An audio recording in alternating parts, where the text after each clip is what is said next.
The Israelite Nation, Worldwide Ministries.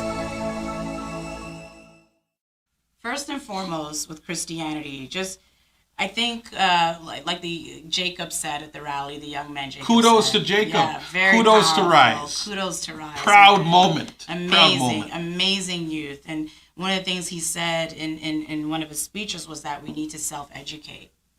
And I think that's a big part, is understand where you come from.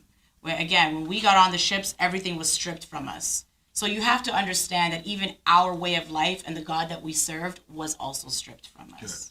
Good. Right? Start there.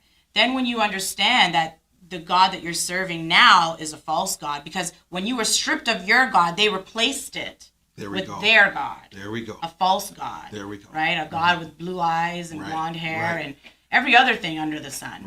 Right? They gave, and then you went looking into Egypt, and you went looking into all these other places that weren't for you to begin with. Islam. Right? Yep. All these Allah and all these things, those are not your God. You know, so to understand that and to pick up the King James Version Bible, the 1611 King James Version Bible, read it, come to the Israelite Nation Worldwide Ministries, ask an Israelite, hey, what am I doing wrong here? To understand that the holidays that you're keeping are very much the spirit, like Elder Freddie said in his last podcast, spirit of Egypt upon us, right? Even though you may do the Sunday church a lot or just a little, the fact that you participate when you pray, like people pray over their meal before they eat and they pray in Jesus' name, or they go to, every New Year they got to go to the altar in a Christian shrine. You know what I mean? Get rid of Christianity completely. All learned. Important to know that all of that is was learned. Taught to you and learned to you from your little child. Right. No, you know what I mean? All of that Christian culture was given to you, and all of it was false. Right. Every single last bit of it from beginning to end.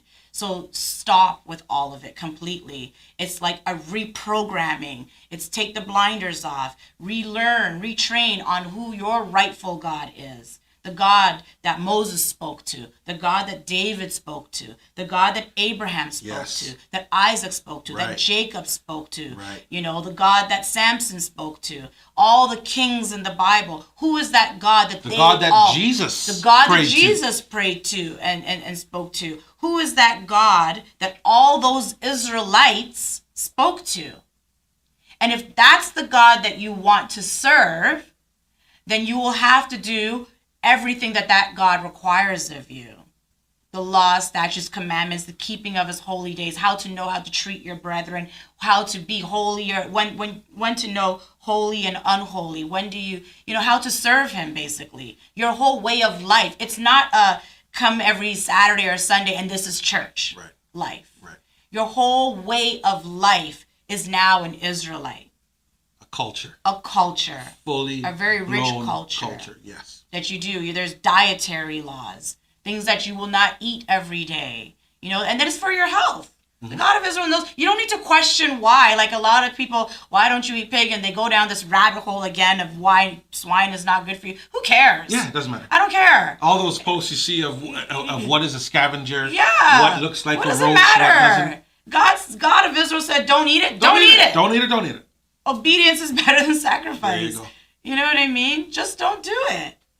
You know, so I think for me, that is definitely the first step, is reach out to Israelite Nation and have an Israelite from the Israelite Nation Worldwide Ministries teach you so that you can really understand who you are in your rightful place and remove yourself from Christianity or whatever you were doing prior to coming to the Israelite Nation.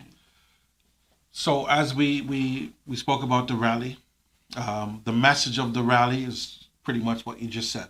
Right, that was the purpose for the march, and the message that came out of everybody's mouth is we need to stop this so that we no longer need to rally. Yeah, because we've been rallying again, over and over again, for racial injustice, for another black man slain, police brutality. The list of names are so long. Oh my gosh, it's ridiculous. I think I read a statistic in 2015. Black people accounted for like 20% of police brutality killings from the police force in the U.S. Like, that's madness. Yes. You know, but for me, when I think of the rally again, for so long, the God of Israel's name hadn't been called. And we got to do that in a public space, and it was well received. Our flags were flown, the importance of flying your flag, you know, and letting everyone see this nation. It's not just a group of people, it's a nation that's out there, Right. you know. It's not a church. Yeah. It's a nation It's of a nation, people. and the church, the nation, you know, out there, bearing the God of Israel's name and raising his flag in his name. Amen. Yeah. So last year, under Remember the 400, you had an event out in Virginia. Yeah. In Virginia last year. Yes. I was unable to be there. Man. But the good thing is Just you're here remember. today. Yeah.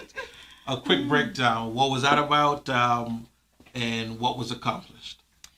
So about 3 years ago, Elder Shadrach basically traveled to all the different branches and spoke about, you know, recognizing the 400 years that at that time was coming upon us in 2019. Mm-hmm. And he said, you know, we need to do something as Israelites to acknowledge and to recognize what the prophecy that the God of Israel told to Abraham, right? It's not just a fly-by-night thing. It's not just a little event. You know, it's a huge deal. It's monumental. You know, and we as Israelites need to adhere to it and to really give it, you know, the lights and the credence that it needs. Yeah. You know what I mean? So Elder Shadrach went and he again to all the branches to spread this message, and all the branches from headquarters Toronto in Canada, you know, said, hey, this is what we're going to do. And all the branches got together to say, we are going to go to Fort Monroe, Virginia, to commemorate the first time, and as Israelites, we will say the first time slaves were brought to the New Egypt. Not indentured servants. Not indentured servants. There are some groups out there and organizations that will say to you that they were indentured servants. But let me ask you this then. If you were taken against your will by another nation, put on a ship called the White Lion, and brought to a place you've never known or never seen, and forced labor, would you call that indentured servant? That's not indentured. That's you're a servant. You're a servant. You're a bondman. Yes. Bondwoman. Yeah. The fact that you were taken against your will to begin with, right? Yeah, you're not taken against your will in chains and shackles, shipped and then paid. Yeah. Why don't we just sign a contract and get this over? We come together. So it's silly to me, you know, it's silly to me. And again, I don't know why people want to do this kind of a dance, but just tell the facts. You know, 20 or plus so Africans came on the White Lion. They had landed on the shores of Fort Monroe, you know, and they settled there, and they were, thus maybe a decade or two, Boston really declared slavery, and thus slavery was formed throughout all of America and the Americas, right? So it's the first documented slave that was brought there, because there are a lot of people out there who say, oh, we were there before. No, documented slave was 1619, right? That arrived on those shores. At that time, it was called Old Point Comfort, Virginia. Now, today, I think they call it Hampton. Okay. But, you know, we were there, and so we went there with, as Israelites, really to go and acknowledge God of Israel. We understand. We are by the very waters that those ships came on. We can see when you look out to the waters, like it's a direct path to Western Africa. And we were there acknowledging the prophecy that was made with Abraham, that we, the children, the descendants of slaves, would be in this land. Basically saying, we haven't forgotten your word. We haven't forgotten you. Genesis 15. Genesis chapter 15. Many years ago, spoken, shown, the vision shown to Abraham. Yes, thousands of years ago. And here we are saying, we have not forgotten you.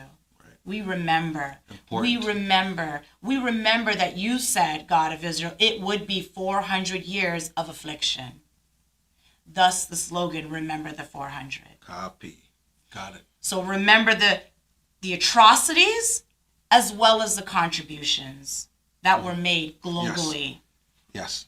Remember the 400, period. Oh, yes. Remember the 400-year prophecy that was told to Abraham, and everything that we've done, everything that it about us that it encompasses, that the atrocities, the death, and then our inventions and our resilience, our growth and our progression as a people, but we didn't progress in our spirituality. That's why always looming over us was this dark cloud, because we can get to a certain level.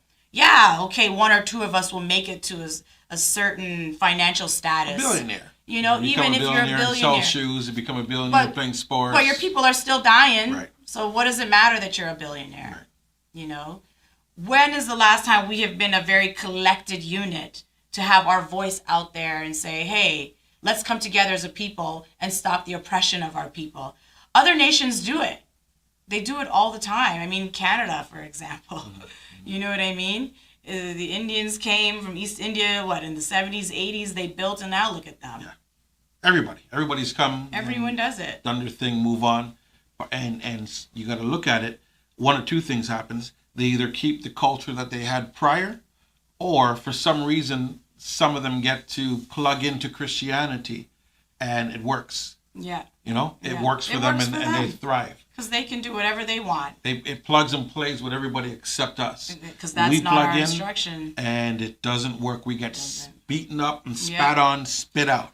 I mean, look at all those examples of us climbing the social ladder, yet still beaten up and spat on. It doesn't mean anything. I saw actually on my Instagram, I posted a picture of the Black Wall Street. Oh. And there's a circle underneath, and it said all the businesses and different operations that were on the Black Wall Street or in that area. And one of them said 21 churches. Yeah. There's so much to talk about. 20 a shrine on every block. Elder always talks about this. The storefront mentality. Yeah. Everybody's a king. So you have one area. I get it. I get the multiple banks. Right? Diversity. I get the multiple restaurants because everybody fries chicken a little different. Right. I get all of that. Yeah. 21 churches. Yeah. Wouldn't it have been of benefit that they all, with one voice, be in one place, one unity? But no, 21. But that wasn't even the point. The point was the slave master taught them and gave them Christianity. Yeah.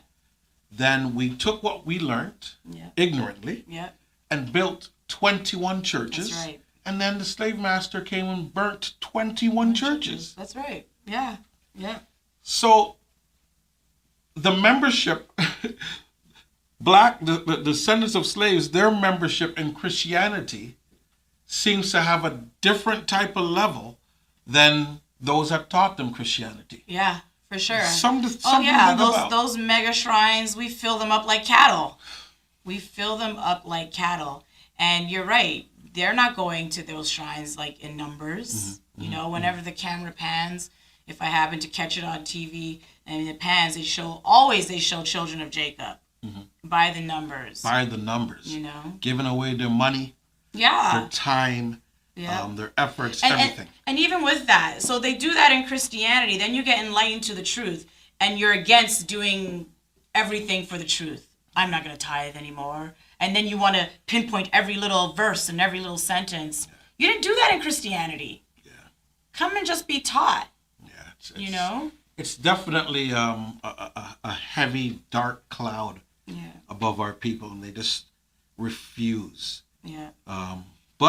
Yeah, so no, Virginia was definitely again another monumental moment in our history, in our time, and we went down there specifically with the musical theatrical, The Journey.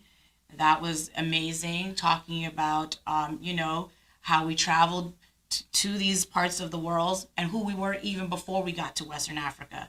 Who were we before we got to Western Africa? Asking that question, I think that was Priest Andal mentioned that at the rally that last Saturday as well.